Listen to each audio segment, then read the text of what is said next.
My current range of Crevice Suckers from the first one to the current one. Let's have a look at them. So this is a turkey baster, what we call a turkey baster in the UK.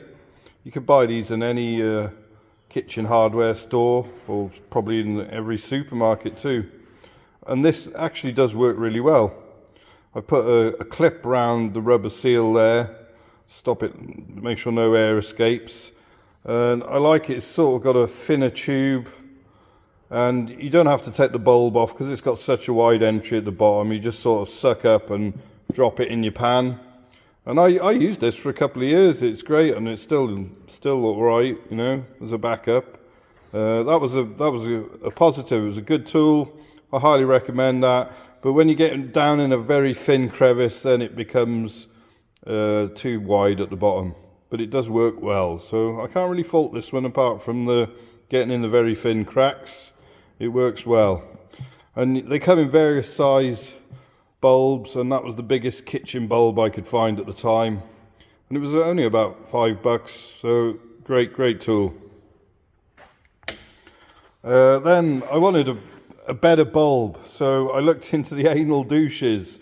And this is a great sucker bulb, but the end is just too thin to be able to remove and get the stuff out. The rubber recesses inside and the bits get collected all around the edge. So although the bulb is incredible, it really is good, there's no real way of emptying the bulb nicely. So I was impressed with the material of the bulb and everything, but it's not practical to empty. So that went out the window really.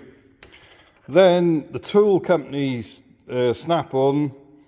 This is a Snap-on battery tester, I think. This is a great design because it just pulls out, but it tends to leak around the edge. See how I can pull it back there? So it's easy to empty. It's the opposite of the anal douche, but it doesn't seal very well. Now maybe putting a Jubilee clip round it would work then. It's got a thinner end. But I thought, you know, messing with Jubilee clips on a river is not what I want to be doing. So this one got put aside, never used it. But the idea was there. Then I started having a go at making my own. I made a video about it. I'll leave the link in description. So the manufactured ones use an electrical gland. And then it was trying to find the right plastic and a large enough top to adopt the gland. So this, you need a bottle that's LDPE. You get HDPE, which is hard density plastic, and LDPE, which is low density plastic that returns. Now old drinks bottles used to work well, but they've changed the plastic and it doesn't reform as well. So these are what I use as snuffer bottles, and they're great as snuffer bottles, but as a crevice sucking tool or sniping tool, the plastic just doesn't return quite quick enough, I don't think. But I haven't tested this fully to put it out the window yet. So this is to be worked on. I've got to test it in the field. And the latest one I've made, found in bottles, is the Reggae Reggi barbecue sauce. It's a decent plastic that returns really well, but it is quite hard to press. And I liked it because it had a nice wide top to accept the gland. But it's a flip top, so I don't know how... Oh no, it's a screw top. It is a screw top. It is a screw top.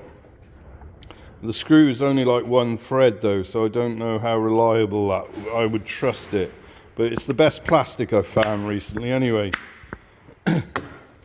And then we moved on to the bought ones from Gold Panning Supplies UK, the Caledonian range.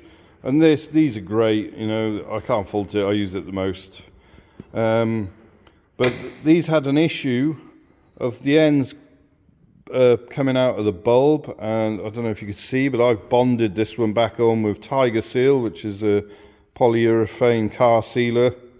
I did this years ago, it's never come out again. It's still a great tool. But I've got into sniping, and I find it a bit floppy one-handed, this one now.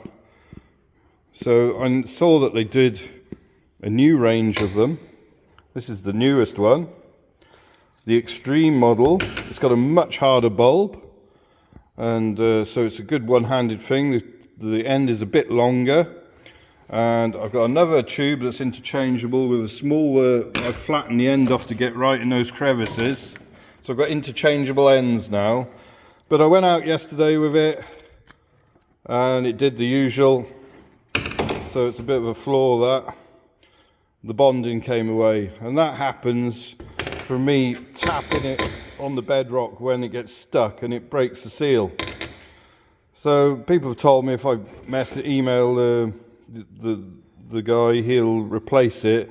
It's not really his fault, you know, it's me tapping it on the bedrock that broke the seal. But really he should redesign it so the lip of the bowl comes over the nut, and then it wouldn't really be an issue. You could live on with it. If it broke on the river, it'd just stay there. It might leak a little bit, but today I'm going to bond this back in like I've done the yellow one, and it'll be good for years. And this one's still going strong after years. And people moan about the threads damaging when you unscrew them.